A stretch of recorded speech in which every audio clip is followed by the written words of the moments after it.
미국의 유명 시사 프로그램이 생방송 중 긴급 중단되는 충격적 사태가 발생했습니다. 철의 심장으로 불리던 알렉스 기자가 한국 여행담을 말하다 갑자기 눈물을 보인 것입니다. 이 충격적인 생방송 사고 영상은 지금 이 순간에도 SNS와 미디어에서 폭풍처럼 확산되고 있습니다. 업로드 단 3시간 만에 조회수 500만을 돌파했고 각종 뉴스 채널에서는 긴급 속보로 다루고 있습니다. 도대체 그가 한국에 대해 어떤 발언을 했길래 이런 일이 벌어진 걸까요? 그럼 지금부터 오늘의 충격적인 사연을 시작하겠습니다. 안녕하세요. 제 이름은 알렉스입니다. 저는 오랫동안 해외 특파원으로 일해왔어요. 제 책상은 항상 서류들, 오래된 커피잔, 그리고 세계 각지의 이야기가 담긴 노트북들로 어질러져 있었어요. 집 벽은 텅 비어 있었는데 너무 자주 여행을 다니다 보니 사진이나 장식품을 걸어둘 시간이 없었거든요. 매일 아침 저는 일찍 일어나 휴대폰으로 뉴스를 확인하고 진한 커피를 만들고 있었어요.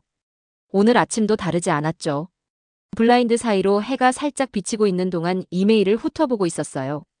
상사가 또 다른 전쟁 기사를 맡아달라고 하더라고요. 보통 제가 하는 일이죠. 어렵고 슬픈 사건들을 보도하는 거예요. 사람들은 제 일은 존중하지만 제가 그리 친절하다고 생각하진 않아요. 저는 신경 쓰지 않았어요.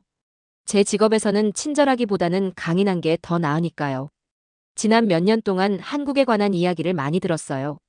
대부분 좋은 이야기가 아니었죠. 온라인에서 한국인들이 외국인을 좋아하지 않는다는 기사들을 읽고 있었어요. 여행자들이 환영받지 못한다고 불평하는 영상도 보고 있었고요. 한국인들은 자기들끼리만 어울려요. 사람들이 말하곤 했어요. 한국인들은 외부인을 원하지 않아요.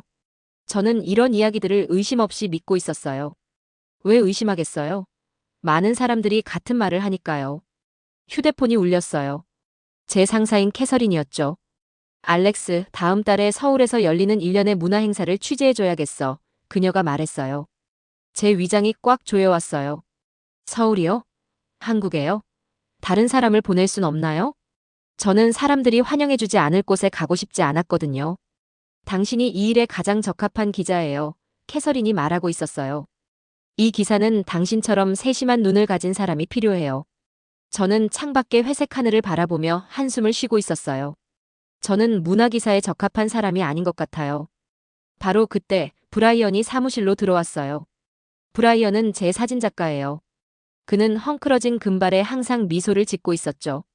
그는 저와 정반대예요. 항상 행복하고 항상 새로운 모험에 들떠 있거든요. 그가 우리 대화를 듣고 있었어요. 한국이라고요? 정말 멋질 것 같은데요. 브라이언의 눈이 반짝이고 있었어요. 음식, 궁궐, 기술, 저는 항상 그곳에 가보고 싶었어요. 저는 눈을 굴리고 있었어요. 당연히 브라이언은 들떠 있겠죠. 그는 모든 일에 들떠 있으니까요. 봐요? 브라이언은 가고 싶어 하네요. 캐서린이 말하고 있었어요. 생각해봐요, 알렉스. 이건 당신에게 색다른 종류의 이야기가 될 수 있어요. 그들이 떠난 후 저는 사무실에 혼자 앉아 있었어요. 컴퓨터 화면에는 한국에 대한 더 많은 부정적인 기사가 떠 있었죠. 하지만 뭔가 마음에 걸리는 게 있었어요. 기자로서 저는 항상 사람들에게 사실을 확인하고 직접 눈으로 보라고 말하고 있었거든요. 그런데 여기 제가 있네요. 직접 보지도 않고 읽은 모든 것을 믿고 있었던 거예요. 그날 밤 저는 잠을 이루지 못하고 있었어요. 자꾸 한국 생각이 나더라고요. 어쩌면 직접 가서 진실을 확인해 봐야 할지도 모르겠다고 생각하고 있었어요. 만약 한국이 정말로 외국인들에게 불친절하다면 그것에 대해 글을 쓸 수 있겠죠. 만약 제가 들었던 것과 다르다면. 글쎄, 그건 놀라운 일이 되겠네요.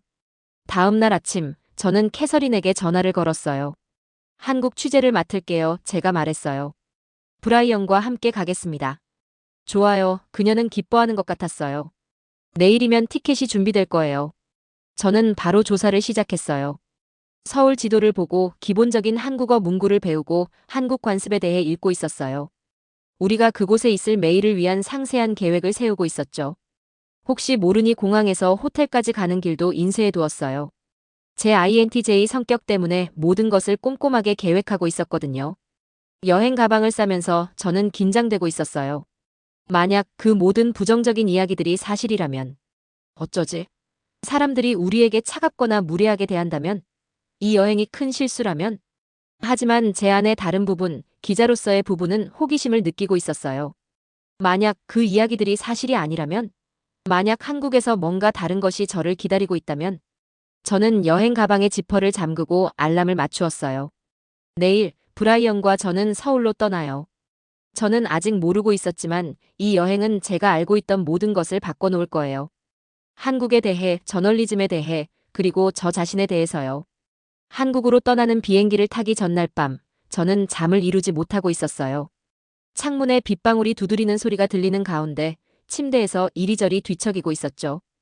여행 가방은 문 옆에 다 싸서 준비되어 있었지만 제 마음은 전혀 준비가 안 되어 있었어요.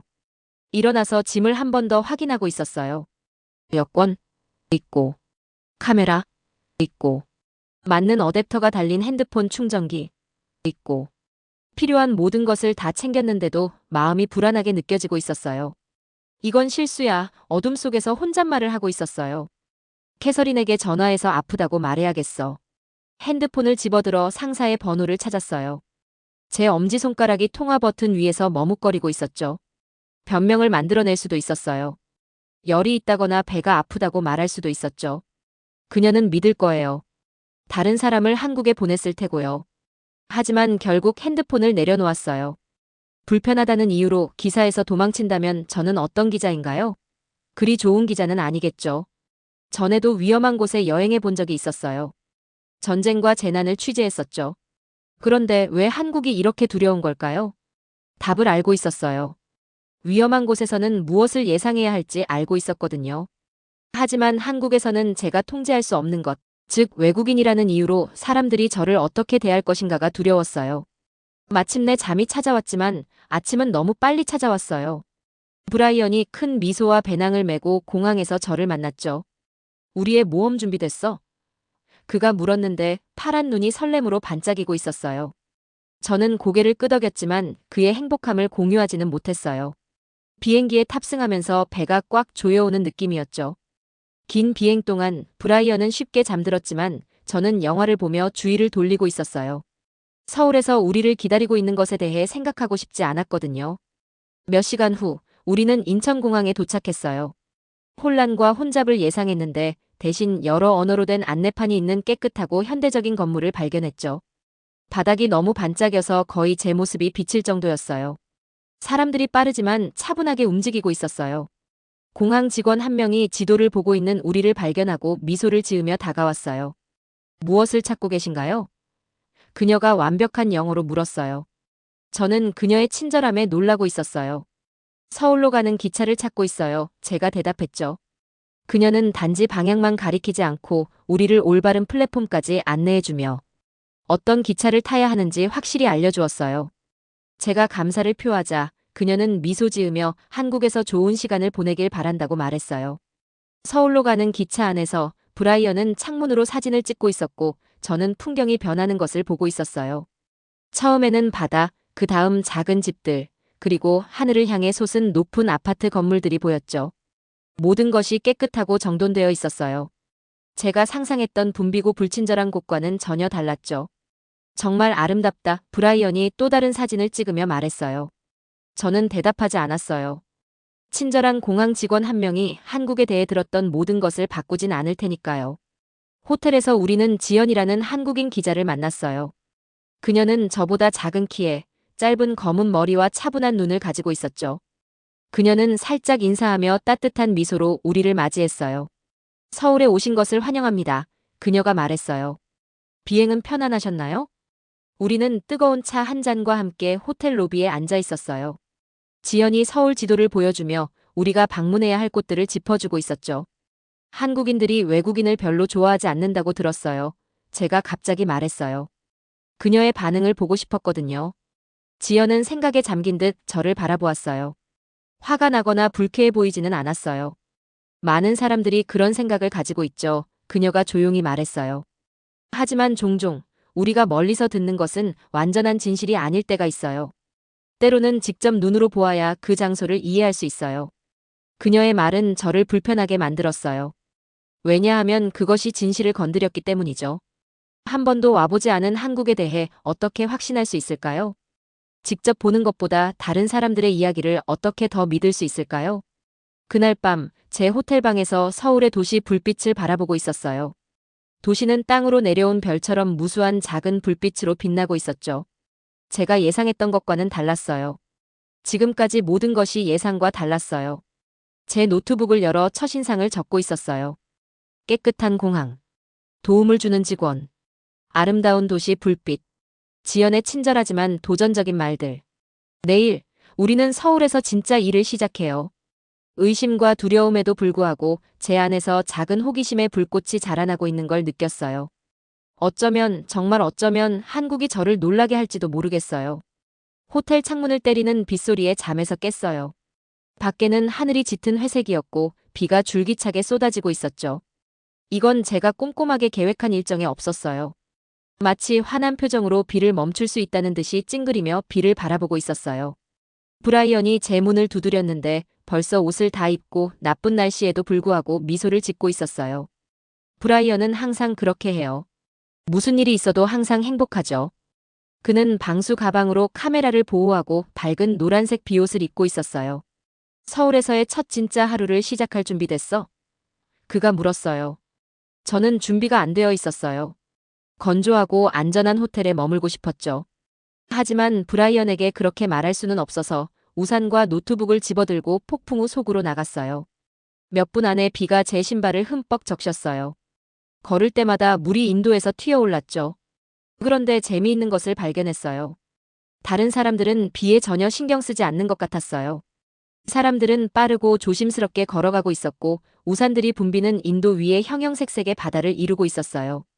거리가 사람들로 가득 차 있어도 아무도 서로 부딪히지 않았어요. 마치 복잡한 춤을 보는 것 같았는데 저를 제외한 모든 사람들이 그 춤 스텝을 알고 있는 것 같았어요. 폭우를 피해 작은 커피숍으로 들어갔어요. 따뜻한 공기 속에 신선한 커피와 달콤한 과자 냄새가 퍼지고 있었죠. 너무 긴장해서 아침을 먹지 않았더니 배가 꼬르륵 소리를 내고 있었어요. 가게는 붐비고 있었지만 깨끗하고 아늑했어요. 벽에는 산과 궁전의 사진들이 걸려 있었고 배경에서는 부드러운 음악이 흘러나오고 있었죠. 줄에 서서 머릿속으로 커피라는 한국어 단어를 연습하고 있었어요. 제 차례가 되자 혼란이나 짜증을 예상하면서 천천히 영어로 말했어요. 하지만 카운터 뒤에 있던 젊은 남자는 미소를 지으며 분명한 영어로 대답했어요. 그는 심지어 우리 주문에 쿠키 하나를 더 넣어주었죠. 한국 첫 방문을 위해서요. 그가 친근하게 고개를 끄덕이며 말했어요. 창가에 있는 작은 테이블에 앉아 비를 보고 있었어요. 브라이언은 즉시 옆 테이블에 있는 사람들과 대화를 시작했어요. 그가 어떻게 그렇게 하는지 모르겠어요. 그저 미소와 몇 가지 손짓만으로 쉽게 친구를 사귀는 것이요. 곧 그는 자신의 카메라에 있는 사진들을 그들에게 보여주고 있었고 그들은 우리가 방문해야 할 장소의 이름을 적어주고 있었어요. 비가 잦아든 후 우리의 첫 번째 공식 방문지인 경복궁으로 향했어요. 궁은 아름답게 채색된 건물들과 넓은 뜰이 있는 거대한 곳이었어요. 비가 그쳤고 젖은 돌들이 새로운 햇빛 아래서 반짝이고 있었죠. 지연이 거기서 우리를 만나 각 건물의 역사를 설명해주고 있었어요. 티켓을 사기 위해 주머니에 손을 넣었는데 지갑이 없었어요. 심장이 목구멍으로 뛰어올랐어요. 모든 주머니를 다시 확인했지만 지갑은 없었어요. 지갑 안에는 신용카드, 신분증, 그리고 모든 현금이 들어있었거든요.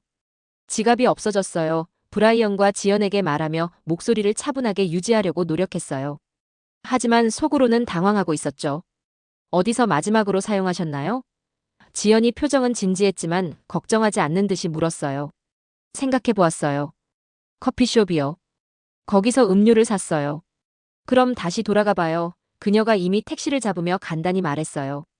택시 기사가 붐비는 거리를 빠르게 지나가는 동안 저는 창밖을 바라보며 제 지갑은 영원히 사라졌다고 확신하고 있었어요. 이것이 제가 예상했던 것을 확인해주는 것 같았어요. 외국에서 피해자가 되고 중요한 물건을 잃어버리고 집에서 멀리 떨어져 문제에 직면하는 것이요. 커피숍에서 같은 젊은 남자가 즉시 우리를 알아봤어요. 제가 왜 다시 왔는지 설명하기도 전에 그는 카운터 아래에서 제 지갑을 꺼내 들었어요. 돌아오시길 바라고 있었어요. 그가 미소를 지으며 말했어요. 안전하게 보관해뒀습니다. 안을 확인해보니 아무것도 없어지지 않았어요. 한 장의 지폐도요. 모든 카드가 그대로 있었어요. 너무 놀라서 그를 그저 쳐다보고 있었어요. 감사합니다. 마침내 말할 수 있었어요. 감사의 뜻으로 돈을 주려고 했지만 그는 고개를 저었어요. 필요 없어요. 그가 말했어요. 누구나 그렇게 했을 거예요. 하지만 정말 그럴까요? 제 경험에 비추어 보면 잃어버린 지갑이 모든 것이 그대로 있는 채로 주인에게 돌아오는 경우는 거의 없었어요. 그날 나중에 택시에 휴대폰을 놓고 내리는 또 다른 시험에 직면했어요. 다시 한번 영원히 잃어버렸다고 확신했죠. 하지만 지연이 택시 회사에 전화 한 통을 했고 1시간 내에 운전기사가 제 휴대폰을 가지고 돌아왔어요. 그도 제가 제안한 보상을 거절했어요. 그날 저녁 호텔로 돌아와 침대에 앉아 이런 사건들을 생각하고 있었어요. 2번의 귀중품 분실, 2번 다 아무것도 잃어버리지 않고 돌려받았어요. 커피숍 직원의 말이 머릿속에 울려 퍼지고 있었어요. 누구나 그렇게 했을 거예요. 노트북을 꺼내 오늘 일어난 모든 일을 적고 있었어요. 비와 질서정연한 우산들에 대해 썼어요. 아름다운 색채로 가득한 궁전에 대해 썼어요. 하지만 주로 제 지갑과 휴대폰, 그리고 그것들을 돌려준 정직한 사람들에 대해 적었어요. 처음으로 제가 한국에 대해 잘못 알고 있었던 건 아닐까 하는 의문이 들었어요. 이런 작은 경험들은 제가 들었던 부정적인 이야기들과 맞지 않았어요. 제가 믿었던 것이 사실이 아닐 가능성이 있을까요? 아니면 이런 일들이 그저 특이한 예외일 뿐일까요? 이런 질문들이 머릿속에서 맴도는 가운데 잠이 들었어요. 한국에 대한 제 시각이 이전보다 조금 덜 명확해지고 조금 더 복잡해지고 있었어요. 서울에서 일주일이 빠르게 지나갔어요. 매일 아침 저는 일어나서 전날 있었던 일들을 노트북에 적고 있었어요. 제 글에서 이상한 점을 발견했어요. 불평이 줄어들고 친절한 사람들에 대한 이야기가 늘어나고 있었거든요. 우리를 위해 늦게까지 가게를 열어둔 식당 주인. 우리가 길을 잃었을 때 도움을 준 할머니. 브라이언이 모자를 두고 갔을 때 뒤쫓아와 돌려준 가게 직원. 이런 작은 친절들이 매일 일어나고 있었고 그것들이 저를 혼란스럽게 만들고 있었어요. 제가 오기 전에 한국에 대해 믿었던 것과 맞지 않았거든요. 오늘은 지연이 우리를 그녀의 가족집에 저녁 식사에 초대해서 특별한 날이었어요. 지하철을 타고 가면서 긴장하고 있었어요. 누군가의 가족을 만나는 것은 우리가 해왔던 전문적인 일과는 다르게 느껴졌어요. 더 개인적인 일이었죠. 지하철은 깨끗하고 빨랐어요. 사람들은 조용히 앉아 있었고 많은 사람들이 휴대폰을 보고 있었어요. 한 노인이 탑승하자마자 젊은 학생이 자리에서 일어나 그에게 자리를 양보했어요. 말은 오가지 않았고 그저 노인의 공손한 인사만 있었죠. 이런 간단한 존중의 행동을 지켜보며 그것을 제 늘어나는 관찰 목록에 추가하고 있었어요. 지연은 조용한 동네에 있는 아파트 건물에 살고 있었어요. 엘리베이터가 우리를 7층으로 데려갔고 그곳에서 지연이 미소로 우리를 맞이했어요. 안으로 들어가니 그녀의 집은 현대적이면서도 전통적인 요소가 있었어요. 한쪽 구석에는 아름다운 채색 병풍이, 창가에는 작은 화분들이, 벽에는 가족 사진들이 걸려 있었죠. 그녀의 부모님은 공식적인 인사로 우리를 맞이하셨는데 그것은 곧 따뜻한 악수로 바뀌었어요. 아버지는 대학에서 문학을 가르치시고 조심스럽고 사려 깊은 영어를 구사하셨어요. 어머니는 영어를 덜 아셨지만 미소, 몸짓, 그리고 음식으로 소통하고 계셨어요.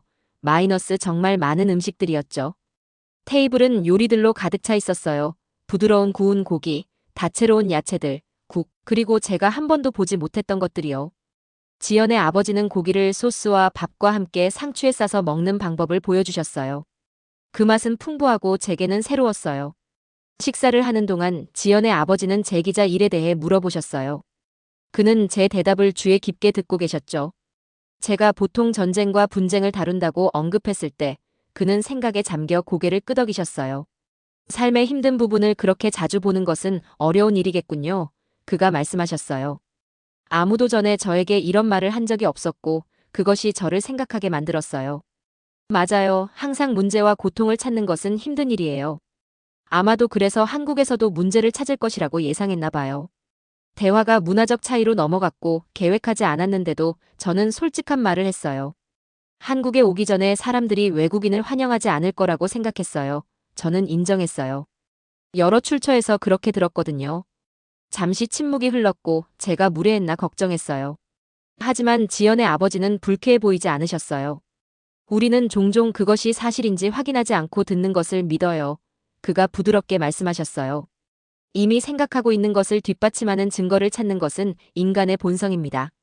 그의 말씀은 진실이기 때문에 저에게 큰 충격을 주었어요. 저는 불친절함을 찾으러 왔기 때문에 처음에는 그것만 볼 수 있었어요. 제 믿음에 맞지 않는 증거는 무시했던 거죠. 지연의 어머니는 저에게 더 많은 음식을 권하셨고 그녀의 미소는 따뜻하고 진실했어요. 그녀는 환대를 보여주기 위해 영어가 필요 없었어요. 이 테이블 주위에서 이 가족과 함께 저는 외국인 기자가 아닌 그저 한 사람으로서 환영받는 느낌이 들었어요. 나중에 지연의 아버지는 우리에게 오래된 가족 사진들을 보여주셨어요. 이번 주에 우리가 방문했던 바로 그 공원에서 놀고 있는 어린 지연의 모습이 있었어요. 젊었을 때 우리가 사진 찍었던 명소 앞에 서 있는 그녀의 부모님 모습도 있었죠. 이런 개인적인 추억들을 보니 한국이 덜 낯설고 더 인간적으로 느껴졌어요. 그날 밤 우리가 떠날 때 지연의 어머니는 제 손에 작은 꾸러미를 쥐어주셨어요. 안에는 우리 호텔방을 위한 수제 쿠키가 들어있었어요. 이 작고 사려 깊은 선물에 저는 예상치 못한 눈물이 고이는 것을 느꼈고 재빨리 그것을 깜빡여 없앴어요. 별이 가득한 하늘 아래 호텔로 걸어가는 동안 브라이언이 제 침묵을 알아챘어요. 괜찮아? 그가 물었어요. 저는 천천히 고개를 끄덕였어요. 그냥 생각 중이야. 뭐에 대해서? 내가 얼마나 틀렸었는지에 대해서 저는 조용히 말했어요. 호텔방으로 돌아와 저는 밤늦게까지 노트북에 글을 쓰고 있었어요. 지연의 가족과 그들의 친절함에 대해 적었어요. 누군가의 집에 환영받는 느낌에 대해 적었어요. 하지만 주로 저는 제 자신의 실수에 대해 적었어요.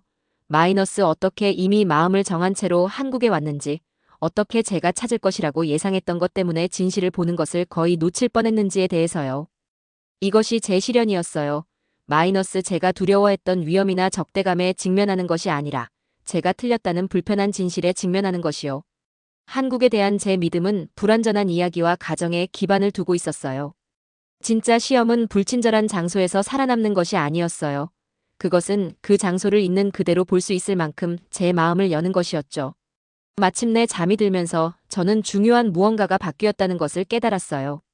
저는 이미 무엇을 발견할지 알고 있다고 확신하는 회의적인 관찰자로 한국에 왔어요. 하지만 이제 저는 새로운 눈으로 이 나라를 경험하고 있었어요. 놀라움을 받아들이고 배우고 제 생각을 바꿀 의향이 있는 사람의 눈으로요. 그리고 그 변화는 두렵고도 자유로웠어요. 서울에서의 마지막 아침이 완벽한 날씨와 함께 찾아왔어요. 하늘은 맑은 파란색이었고 부드러운 바람이 도시를 통해 흐르고 있었죠. 저는 브라이언보다 일찍 일어나서 혼자 산책을 하기로 했어요. 한강은 도시를 가로지르는 넓은 파란 리본처럼 보이고 있었어요. 강 옆의 산책로는 이미 사람들로 붐비고 있었죠. 노인들은 천천히 그룹으로 걸으며 수다를 떨고 웃고 있었어요. 젊은 엄마들은 유모차를 밀고 있었고요. 조깅하는 사람들은 모든 사람들을 빠르게 지나치고 있었는데 그들의 신발이 일정한 리듬으로 길을 치고 있었어요. 빈 벤치를 찾아 앉았어요. 강 건너편에서는 도시 건물들이 아침 햇살에 반짝이고 있었죠. 2주 전 처음 도착했을 때 저는 이곳을 낯설고 환영받지 못하는 곳으로 봤어요. 지금은 다르게 보고 있었어요. 살아 숨쉬는 평범한 사람들이 그들의 삶을 살아가는 도시로요. 방문 기간 동안 일어났던 모든 일들에 대해 생각하고 있었어요. 아무것도 잃어버리지 않고 돌려받은 지갑과 휴대폰. 우리가 맛볼 최고의 음식을 선택하도록 도와준 식당 직원들. 우리가 그녀의 수제 공예품을 칭찬했을 때 추가 샘플을 준 가게 주인. 지연과 그녀의 가족이 우리를 집으로 초대해 준 것. 이런 것들 중 어느 것도 제가 이곳에 오기 전에 한국에 대해 믿었던 것과 일치하지 않았어요. 한국인들이 외국인을 좋아하지 않고 제가 환영받지 못하고 불편함을 느낄 거라고 너무나 확신하고 있었거든요. 이런 모든 부정적인 생각들을 확인하는 이야기를 쓸 준비가 되어 있었죠. 대신 저는 다른 것을 발견했어요. 완벽하진 않았어요. 어떤 곳도 완벽하지 않으니까요. 하지만 저는 대부분의 사람들이 우리를 친절하고 존중하며 대해준 나라를 발견했어요. 우리가 길을 잃었을 때 낯선 사람들이 도와주는 곳, 정직한 사람들이 우리가 잃어버린 물건을 돌려주는 곳이요. 이 여정의 보상은 단순히 한국은 나쁘다에서 한국은 좋다로 바뀐 게 아니에요. 그건 너무 단순하고 그다지 정직하지 않을 거예요. 진짜 보상은 장소와 사람들이 복잡하다는 것을 이해하는 거예요. 그들은 몇 문장이나 간단한 이야기로 설명될 수 없어요. 저는 또한 제 자신에 대해 중요한 것을 배웠어요. 기자로서 저는 항상 제가 진실을 보는데 능하다고 생각했어요. 하지만 이제 우리가 보길 기대하는 것이 실제로 있는 것을 보지 못하게 할 수 있다는 걸 깨달았어요. 저는 불친절함을 찾으러 왔기 때문에 처음에는 그것만 볼 수 있었어요. 제 기대를 넘어서 볼 수 있기 전에 지갑을 잃어버리고 지연의 가족을 만나고 많은 작은 친절들을 경험해야 했어요. 그날 아침 나중에 공항으로 가기 전에 지연과 커피를 마시며 만났어요. 그녀는 차분하고 사려 깊은 눈으로 저를 바라보고 있었죠. 한국에서의 시간에 대해 어떤 글을 쓰실 건가요? 그녀가 물었어요. 대답하기 전에 신중하게 생각했어요. 현실이 제가 기대했던 것과 얼마나 달랐는지에 대해 쓸 거예요. 제 자신의 믿음이 어떻게 진실을 보는 것을 거의 방해할 뻔했는지에 대해서요. 그녀는 제 대답에 기뻐하며 미소를 지었어요. 읽을 가치가 있는 이야기 같네요. 공항에서 브라이언과 저는 가방을 체크인하고 비행기를 기다리고 있었어요. 브라이언은 여행 중에 수천 장의 사진을 찍었어요. 그는 카메라에서 가장 마음에 드는 몇 장을 보여주었어요. 공원에서 노는 아이들, 손을 잡고 있는 노부부, 요리하며 미소 짓고 있는 길거리 음식 판매자, 이런 단순하고 인간적인 순간들은 제가 거의 놓칠 뻔했던 한국에 대한 진실한 무언가를 담고 있었어요. 알아? 브라이언이 말했어요. 여기 온 이후로 내가 변했어. 그랬어? 저는 이미 답을 알면서도 물었어요. 예전에 알렉스는 어떤 것에 대해서도 틀렸다고 인정하지 않았을 거야. 그가 웃으며 말했어요. 그의 말이 맞았어요. 예전에 알렉스는 너무 자만했고 모든 것을 안다고 너무 확신했었죠. 새로운 알렉스는 조금 더 겸손하고 조금 더 배울 의향이 있었어요. 집으로 가는 비행기에서 브라이언이 옆자리에서 자는 동안 저는 글을 쓰기 시작했어요. 2주 전에 쓸 것이라고 예상했던 글, 환영받지 못하고 부정적인 고정관념을 확인하는 것이 아니었어요. 대신 기대와 현실에 대해 썼어요.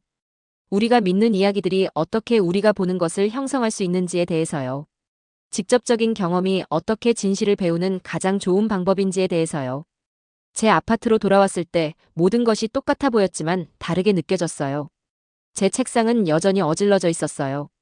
제 벽은 여전히 텅 비어 있었고요. 하지만 저는 2주 전에 떠났던 그 사람과 같지 않았어요. 제 상사인 캐서린이 글에 대해 물으려고 전화했어요. 한국에서 예상했던 것을 찾았어? 그녀가 물었어요. 아니, 저는 정직하게 대답했어요. 보는 법을 배운 후에야 실제로 거기 있었던 것을 발견했어. 제가 쓴 글은 제 가장 인기 있는 글 중 하나가 되었어요. 일부 독자들은 고정관념에 도전해줘서 고맙다고 했어요. 다른 사람들은 여행으로 인해 그들의 기대가 바뀐 자신의 이야기를 공유했고요. 지연은 제 글이 그녀의 나라에 대한 진실한 무언가를 담았다고 이메일을 보냈어요. 저는 여행에서 가져온 노트북을 제 책상 위에 두고 있어요. 때때로 새 이야기를 작업할 때 그것을 열어 메일의 기록을 읽어요. 회의적인 확신에서 겸손한 열린 마음으로 페이지마다 바뀌는 제 시각을 지켜봐요. 그것은 제 가정의 의문을 제기하고 제 기대를 넘어보고 제 생각을 기꺼이 바꾸도록 상기시켜줘요. 제가 했던 가장 위대한 여행은 대양을 건너 외국으로 간 것이 아니었어요. 그것은 내가 모든 것을 안다고 생각하는 것에서 내가 아직 배울 것이 얼마나 많은지 깨닫는 여정이었어요. 그리고 그 여정은 매일 제가 쓰는 모든 이야기와 함께, 제가 만나는 모든 사람과 함께, 제가 방문하는 모든 장소와 함께 계속되고 있어요. 그것이 한국으로의 여행에서 얻은 진정한 보상이에요. 단지 새로운 장소를 보는 것이 아니라 새로운 눈으로 보는 것이죠. 한국에서의 작은 순간들이 계속 제 마음에 맴돌고 있었어요. 비가 내리는 날 질서정연하게 움직이던 우산들, 제 지갑을 돌려주며 미소 짓던 커피숍 직원, 따뜻한 음식과 더 따뜻한 환대로 저를 맞이했던 지연의 가족, 이런 작은 친절들이 제 마음속 깊은 곳에 자리 잡은 편견의 벽을 하나씩 무너뜨리고 있었어요. 직접 가보지 않았다면, 직접 경험하지 않았다면 저는 결코 이 진실을 알 수 없었을 거예요. 그동안 전쟁과 재난만 취재하면서 저는 세상의 어두운 면만 보고 있었던 건 아닐까요? 한국은 저에게 빛의 존재를 다시 일깨워 주었어요. 낯선 곳에서도 친절함은 존재하고 다른 문화 속에서도 인간의 따뜻함은 같다는 것을 말이에요. 이제 저는 기자로서 그리고 한 사람으로서 다른 시선으로 세상을 바라보려고 해요. 미리 정해둔 결론이 아닌 열린 마음으로 진실을 찾아 나설 거예요. 그리고 그 과정에서 만난 작은 친절함의 이야기들을 더 많이 전하려고 합니다. 제 여행 이야기가 여러분의 마음에 작은 변화를 가져왔기를 바랍니다. 가보지 않은 곳에 대해 섣불리 판단하지 않고 직접 경험해 보려는 용기를 가져보는 건 어떨까요? 오늘 이야기가 마음에 와닿으셨다면 구독과 좋아요 꼭 부탁드립니다. 다음에도 여러분의 마음을 울릴 수 있는 진솔한 이야기로 찾아뵙겠습니다. 지구촌 감동편지였습니다. 감사합니다.